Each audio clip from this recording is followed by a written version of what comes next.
నమస్తే, welcome to ఏఎస్ఎ news. 3 సెంట్ల ఇళ్ల స్థలం ఇంటి నిర్మాణానికి 5 లక్షల రూపాయలు మంజూరు చేయాలని కూటమి ప్రభుత్వం ఇచ్చిన హామీ తక్షణమే అమలు చేసి సూపర్ 6 పథకాలు కూడా అమలు చేయాలని సిపిఐ పార్టీ సంతమాగులూరు మండల సహాయ కార్యదర్శి ఖాదర్ బాషా డిమాండ్ చేశారు. ఎన్నికల సమయంలో ప్రభుత్వం ఇచ్చిన హామీలు అమలు చేయాలని కోరుతూ సోమవారం సిపిఎం పార్టీ ఆధ్వర్యంలో సంతమాగులూరు ఎంఆర్ఓ కార్యాలయం వద్ద ధర్నా చేశారు. ఈ సందర్భంగా ఖాదర్ బాషా మాట్లాడుతూ అధికారంలోకి రావడానికి ముందు తెలుగుదేశం పార్టీ వారి మిత్రపక్షాలు ఇచ్చిన హామీలలో భాగంగా పేద కుటుంబాలకు 3 సెంట్ల భూమి ఇచ్చి ఇంటి నిర్మాణానికి 5 లక్షల రూపాయలు ఇవ్వాలని చెప్పి సంవత్సరం అవుతున్నా నేటికి ఎన్డీఏ కూటమి ప్రభుత్వం ఇవ్వలేదన్నారు. సూపర్ 6 లో భాగంగా రైతు భరోసా నగదు రైతు అకౌంట్లలో వేసి మిర్చి పంటలు సాగు చేసిన రైతులు ధర లేక నష్టపోయారని ప్రభుత్వమే మిర్చి కొనుగోలు చేసి రైతులను ఆదుకోవాలన్నారు. అదేవిధంగా పొగాకు రైతులను కూడా న్యాయం జరిగే విధంగా చూడాలన్నారు. లేని పక్షంలో రైతులను కలుపుకొని ఆందోళనకు దిగుతారని ఖాదర్ బాషా ప్రభుత్వానికి హెచ్చరించారు. నా పేరు షేక్ ఖాదర్ బాషా, సిపిఐ సంతమాగులూరు మండల సహాయ కార్యదర్శిగా పనిచేస్తున్నాను. ఈరోజు భారత కమ్యూనిస్టు పార్టీ సిపిఐ రాష్ట్ర పార్టీ పిలుపులో భాగంగా ఈరోజు సంతమాగులూరు మండలం తహసీల్దార్ కాళరాం ఎదురు ధర్నా కార్యక్రమమును నిర్వహిస్తూ ఉన్నాము.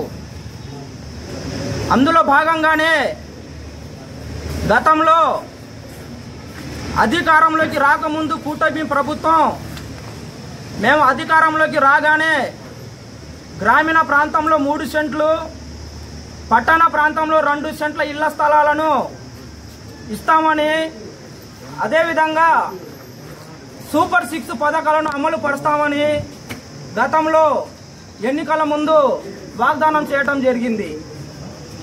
అదేవిధంగా కూటమి ప్రభుత్వం ఏర్పడి దాదాపు సంవత్సరం కావస్తుంది. అయినప్పటికీ కూడా గ్రామీణ ప్రాంతంలో కానివ్వండి, ఇటు పట్టణ ప్రాంతంలో కానివ్వండి, కనీసం 1 సెంటు కూడా పేదలందరికీ 1 సెంటు ఇళ్ల స్థలం కూడా ఏడాగా చూపించిన దాఖలు లేవు. అదేవిధంగా సూపర్ 6 పథకాలు అమలు చేస్తాం.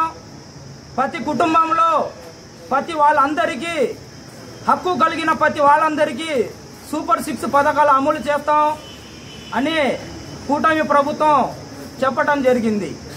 మేము భారత కమ్యూనిస్టు పార్టీ సిపిఐగా సంతమాగులూరు మండల సమితి ఆధ్వర్యంలో మేము ఈ రాష్ట్ర ప్రభుత్వానికి ఒకటే హెచ్చరిస్తా ఉన్నాము. మీరు అధికారంలోకి రాకముందు ఏమైతే వాగ్దానాలు చెప్పారో అదేవిధంగా ప్రతి ఒక్క వాగ్దానాన్ని అమలు పరిచి ఈ గ్రామంలో ఉన్నటువంటి ప్రతి పౌరుడికి కూడా సమానమైన పద్ధతిలో వాళ్ళకి ప్రతి ఒక్క పథకాలు కూడా అమలు చేయాలని భారత కమ్యూనిస్టు పార్టీ సిపిఐగా మేము డిమాండ్ చేస్తా ఉన్నాము. అదేవిధంగా రాష్ట్ర ప్రభుత్వం ఇవాళ రైతులు ఒక పక్క గిట్టుబాటు ధర లేక అల్లాడుతూ ఉంటే మేము రైతులు భాగంగా ఉంటాం, రైతులు పక్షాన నిలబడతాం, రైతుకు వెన్ను దన్నుగా ఉండి రైతుల సమస్యలు పరిష్కరించడంలో ముందుగా ఉంటామని కూటమి ప్రభుత్వం చెప్తా ఉన్నది. ఈరోజు రైతుల పరిస్థితి ఇప్పుడు మే నెల అయిపోయింది, జూన్ నెల కూడా వచ్చింది.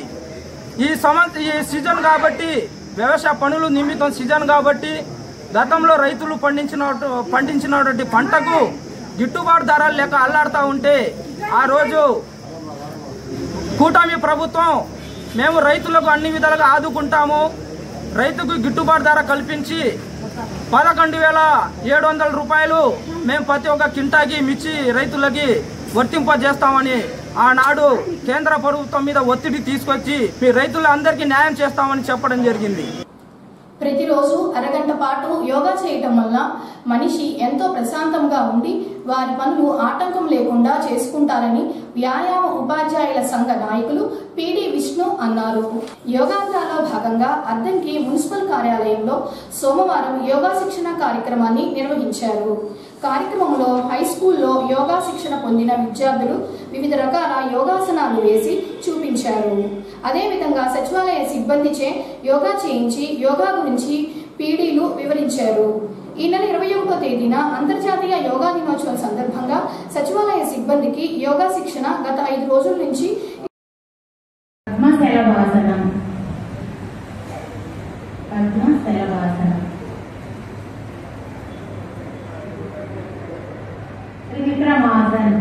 త్రివిక్రమాసనం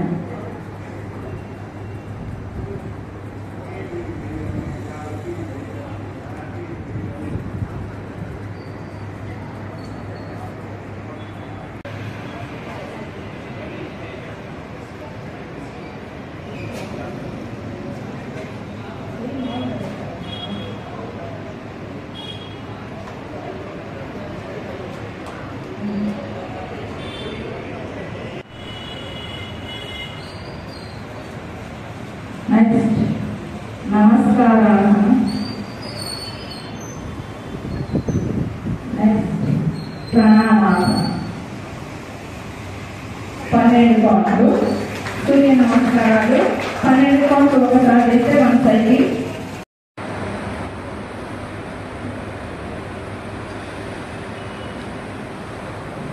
వేళ్ళు జతగా ఉండాలి, పొట్టకి వేళ్ళు ఆడించవద్దు, కొనసాగించండి. ఎవరు ఎన్ని సర్కిల్ చేయగలుగుతుంటే అది చేయండి.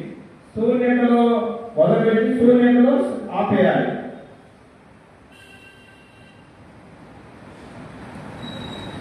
ఇది వజ్రాసనంలోనే చేయాలి.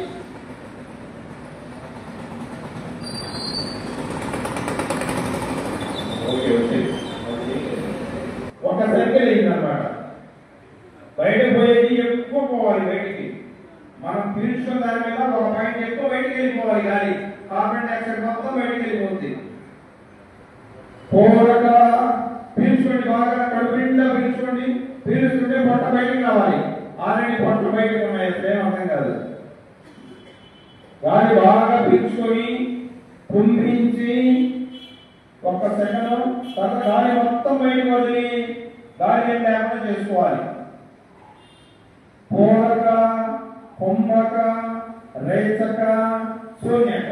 శూన్యం అంటే కడుపులో ఏమంటుంది గాలి. పూరక పూరించండి, బాగా కళ్ళు మూసుకోండి, బాగా పూరించండి. రేచక అప్పుడప్పుడు బాగా పూరించండి గాలి, కుంభించండి. రేచక మొత్తం బయట వదలండి.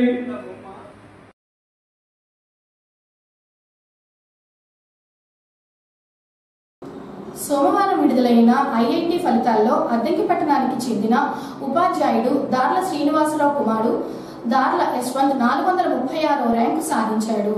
యశ్వంత్ తల్లిదండ్రులు ఉపాధ్యాయ రంగంలో రాణిస్తూ వారి ప్రోత్సాహం వల్లే ఐఐటిలో యశ్వంత్కి 436వ ర్యాంకు వచ్చింది. ఉపాధ్యాయులు మరియు వారి తల్లిదండ్రుల ప్రోత్సాహంతో ఐఐటిలో 436వ ర్యాంకు వచ్చిందని యశ్వంత్ తెలిపాడు. యశ్వంత్కు ఐఐటిలో 436వ ర్యాంకు రావడం పట్ల పలువురు అభినందనలు తెలిపారు.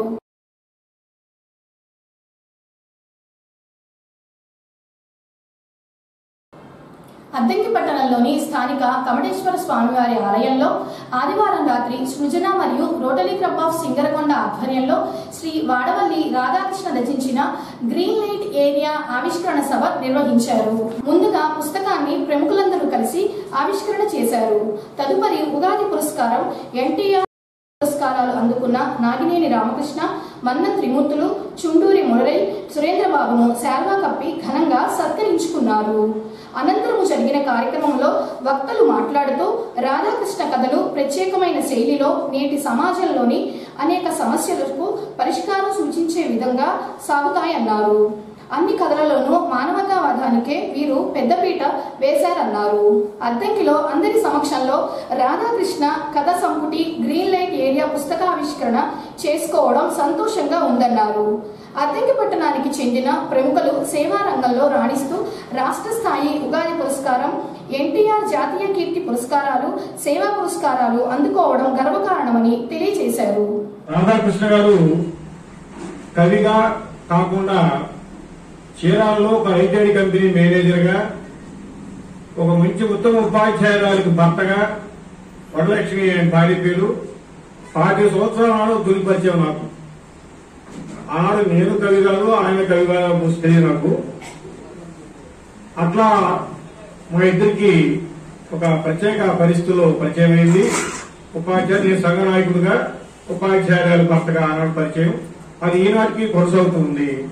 తర్వాత కాలంలో నేను పదవి చెందటం, నేను ఈ మధ్యగా పత్రికలు కొన్ని రాయటం, వారు కూడా కొన్ని సమీక్షా సమావేశాలుగా హాజరు కావటం, అలాగే మా గురువు గారు చేరాల పి జగదీశ్వరరావు గారి స్మారక అవార్డుని ప్రకటించే సందర్భంలో ఆ అవార్డు నాకు సాహిత్య సంస్థ ద్వారా ఆ అవార్డు నాకు ప్రకటించడం, అట్లా మా సంబంధం కొనసాగుతూనే ఉంది. మరి ఈనాడు అప్లికలో సృజన ఆధ్వర్యంలో ఈ గ్రీన్ లైట్ ఏరియా అనే కథా సమితి ఆవిష్కరించడం నాకెంతో సంతోషంగా ఉంది. ఇది మన అప్లికి కూడా చాలా గర్వకారణం. అయితే కథల్లో ఇప్పుడు మన బాలసుబ్రహ్మణ్యం గారు మొత్తం వివరించారు. చీరాల ఐజెడ్ కంపెనీ అంటే శ్రామికులు, వేలాది మంది శ్రామికులు కష్టపడేటువంటి ఐజెడ్ కంపెనీ నిత్యం రాధాకృష్ణ గారి వారితో అనుభవం కారణంగా వారి సాధక బాధలు, శ్రమజీవుల యొక్క మరి కష్ట సుఖాలు తెలిసినవాడు కాబట్టి ఆ కథా అంశాలు కూడా ఆ నేపథ్యం నుంచి వచ్చిందని చెప్పి నేను భావిస్తున్నాను. ఏదేమైనా మరి రాధాకృష్ణ గారు సహృదయుడు, తాను ఒక్కడే ఎదగాలని కాకుండా ఇంకా కొత్త కవులు 10 మంది కవులు ఎదగాలని చెప్పి కోరుకున్నటువంటి వ్యక్తి. మరి ఈ సందర్భంగా వారికి మరి ఈ కార్యక్రమం ఏర్పాటు చేయడం నేను మరి రాష్ట్ర ప్రభుత్వం కూడా మరి తగిన గౌరవించిందని భావిస్తున్నాను. ఇంతేకాదు కేంద్ర సాహిత్య అకాడమీ కూడా వారు ఎదగాలని చెప్పి ఆ స్థాయికి మరి నేను మనస్ఫూర్తిగా కోరుకుంటూ ఈ అవకాశం ఇచ్చినటువంటి అధ్యక్షుల వారికి వీళ్ళు సన్మానించదగ్గ మేము రాధాకృష్ణమూర్తి గారిని పోయినసారి మిస్ అయ్యింది. ఎందుకంటే ఉగాది పురస్కారాలు వాళ్ళు అందుకొని వచ్చినాక, ఎందుకంటే మేము 2 జిల్లాల్లో ఉన్న కవులందరినీ మొత్తం లిస్టు తీసుకొని దత్తు గారు మేము ఫస్ట్ నుంచి మంచి చెప్పర్లందరికీ ఇంటిమేషన్ ఇవ్వటం, మునుపు ఒక పుస్తకాన్ని మామూలు ప్రింట్ చేయడం కోసం వాళ్ళందరినీ కూడా బుద్ధప్రసాద్ గారిని ఆహ్వానించినప్పుడు అప్పుడు అందరినీ పిలుచుకోవడం, వాళ్ళని సన్మానించుకోవడం, ఇలాంటివన్నీ చేసుకుంటూ వస్తా ఉన్నాం. సరే ఈ మధ్య కొద్దిగా ఈ 2-3 సంవత్సరాల నుంచి ఈ కరోనా టైంలో నుంచి బ్రేక్ అయింది కొన్ని విషయాలు. అంతకుముందు దగ్గర 10-15 సంవత్సరాల నుంచి మామూలు లబ్ధ ప్రతిష్ఠులైనటువంటి పెద్ద వాళ్ళకి మేము నా పేరు మీద అవార్డులు ఇవ్వటం, భారీగా కార్యక్రమాలు చేసుకుంటూ వస్తున్నాం. అదేవిధంగా మా దత్తు గారి వాడు బాబాయ్ పేరు మీద ఇస్తున్నది కాక ఇప్పుడు మళ్ళీ వాళ్ళ తండ్రి గారి పేరు మీదకి చేస్తూ వస్తున్నారు. ఇంకా వేరే వాళ్ళు 1 చిన్న కూడా జరుగుతూ వస్తున్నాయి. సరే సృజన ద్వారా ఇది జరుగుతుంటే దీనికి తోడు మా రోటరీ దగ్గర అది కూడా 5 సంవత్సరాలు గుడంగా కావస్తుంది. వచ్చే సంవత్సరం 5వ సంవత్సరం జరుపుకోబోతున్నాం. దాన్ని కూడా ఘనంగా ఆ రోటరీని ఎట్లన్నా కానీ కాస్త తోడుగా ఉంటున్నాను. సరే అందరం కలిసిమెలిసి చేసుకుంటాం. అందరికీ మంచి పేరుంది ఇవాళ జిల్లాలోనే. దాన్ని నిలబెట్టుకుంటూ ఇలాంటి వాళ్ళందరినీ సన్మానించుకుంటూ దానికి తోడు జిల్లాలో ఉండే కవులందరూ లిస్టు తీసుకున్నాం. దగ్గర మొత్తం ఈ 2 జిల్లాలో ఉండే వాళ్ళని పక్కన గుంటూరు జిల్లాలో కూడా తీసుకొని ఇంటిమేషన్ తెచ్చుకుంటాం.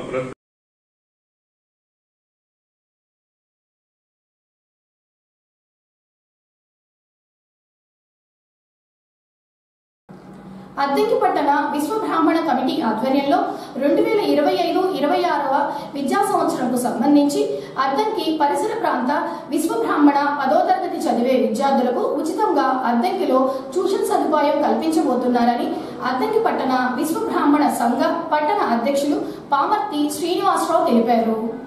అద్దంకి కమటేశ్వర స్వామివారి ఆలయంలో జరిగిన కమిటీ సమావేశంలో ఈ నిర్ణయం తీసుకున్నట్లు శ్రీనివాసరావు వెల్లడించారు. పూర్తి వివరాలకు 9603041460 ఫోన్ నెంబర్కు కాల్ చేసి తెలుసుకోవచ్చు అన్నారు. నా పేరు జగదీష్ కుమార్, ఇక్కడ బాపట్ల జిల్లా అధ్యక్షుడిని. ఈరోజు అద్దంకి అధ్యక్షులు పామర్తి శ్రీనివాసరావు గారు ఒక మంచి కార్యక్రమం ప్రవేశపెట్టారు. దానిలో భాగంగా 10th క్లాస్ చదివే పిల్లలకి విశ్వ బ్రాహ్మణ విద్యార్థులకి 10th క్లాస్ చదివే వాళ్ళకి ప్రిపరేషన్ కింద ముందుగానే ట్యూషన్లు వాళ్ళు బాగా పికప్ అవ్వడం కోసం ట్యూషన్లు ఏర్పాటు చేస్తున్నారు. వారిని ఆ కార్యక్రమాన్ని విద్యార్థులు సద్వినియోగం చేసుకోవాల్సిందిగా కోరుకుంటూ ఇంత మంచి ఆలోచన వచ్చిన అద్దంకి పట్టణ అధ్యక్షులు సామత్ శ్రీనివాసరావు గారికి సభాముఖంగా ధన్యవాదాలు తెలియజేసుకుంటున్నాం. మన అద్దంకి పట్టణ పరిసర ప్రాంతంలోని 10వ తరగతి చదివే పిల్లలు ఈ సంవత్సరం 10వ తరగతిలో చేరే పిల్లలకి మేము ఒక ట్యూషన్ ఏర్పాటు చేయదలుచుకున్నాము. కాబట్టి ఆసక్తి గల విద్యార్థులందరూ తమ పేర్లని అద్దంకి విశ్వబ్రాహ్మణ పట్టణ కమిటీ వాళ్ళకి మీరు సమర్పిస్తే ఎంతమంది పిల్లలు ఉన్నారు అనేది మేము గ్యాదర్ చేసుకొని మీకు ఈ నెలాఖరు వరకు సమయం ఉందండి. ఈ నెలాఖరు లోపు ఇంట్రెస్ట్గా చేరేవాళ్ళు ట్యూషన్కి మీరు రూపాయి కూడా డబ్బులు కట్టే పని ఉండదు.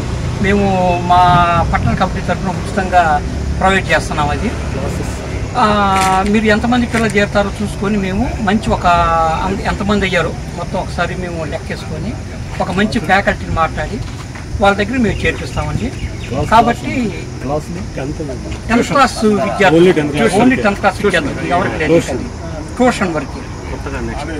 కాబట్టి ఎందుకంటే మన పిల్లలు ఈ సంవత్సరం మంచి మార్కులతో పోయిన సంవత్సరం మంచి మార్కులు సాధించారు.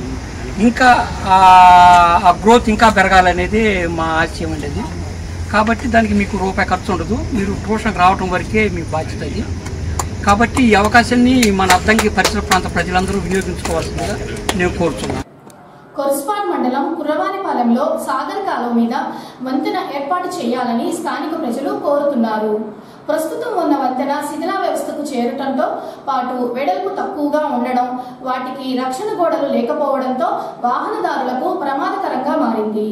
వంతెనకు రక్షణ గోడ అనేది లేకపోవడంతో గతంలో సాగర కాలువలో ఒకరిద్దరు పడి మృతి చెందగా మరికొంతమందికి గాయాలైనవి.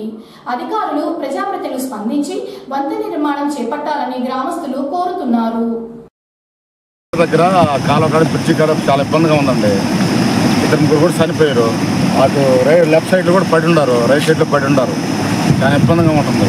బస్సులు రావాలన్నా పిల్లకాయలు బళ్ళు పోవాలన్నా రేపు పూట కూడా చాలా ఇబ్బంది జరుగుతుంది. అది మాత్రం ఎంత తొందరగా చేసి అంత బాగుంటుంది. జేమ్స్ అండి, కుర్రవానిపాలెంలో నివసించే ఎస్సీ కాలనీ చెందిన అబ్బాయి. నేను ఎస్సీ కాలనీకి దగ్గర ఉండడం వల్ల ఇక్కడ పిల్లలు అనేవాళ్ళు వస్తున్నారు.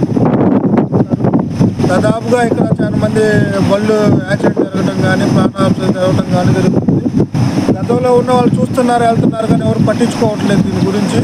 వాళ్ళు ఆర్ఎంబీ వాళ్ళు కడుతున్నారు. ప్లస్ అవేంటంటే ఆ వెహికల్స్ వలన ఆ వెహికల్ ట్రాక్టర్లో ఏదో లోడ్లు వేసుకుని రావటం, దాటి తగలటం పడిపోవటం వల్ల జరుగుతుంది. అసలు సీనియర్ డ్రైవర్ వస్తే బస్సులు మలుపగలుగుతున్నారు కానీ అవగాహన లేని డ్రైవరు, రోడ్డు మీద అవగాహన లేని డ్రైవర్ వచ్చి కొత్త డ్రైవర్ వచ్చి కొంచెం ఇబ్బంది పడుతున్నాడు. బస్సు తోలటం కూడా ఇబ్బందిగానే ఉంటుంది. దీన్ని దయించి కొంచెం బ్రిడ్జిని ఎక్స్టెండ్ చేయవలసిందిగా మేము కోరుచున్నాము. గవర్నమెంట్ కూడా కోరుచున్నాం ఫర్దర్గా మీరు ఏదైనా హెల్ప్ చేయాల్సి చూసుకుంటే హెల్ప్ చేయండి. ఇది కుర్రవానిపాలెంలో ఉంది. దీన్ని కొంచెం అక్కడ కట్టి పాతి కూడా అక్కడ నిలబట్టానికి పెట్టి కూడా ఇరిగిపోతున్నాయి. అంటే దాని ఎక్స్పైరీ డేట్ అయిపోయింది కాబట్టి, 2000 సంవత్సరాల నుంచి ఉంది కాబట్టి కొంచెం దాన్ని మీరు త్వరగా చేయవలసిందిగా కోరుచున్నాము.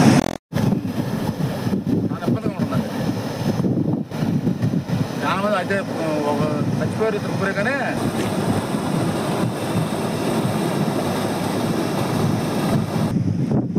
ఒకసారి 2 సార్లు చెప్పామండి. అయితే ఆయన టైంలో కూడా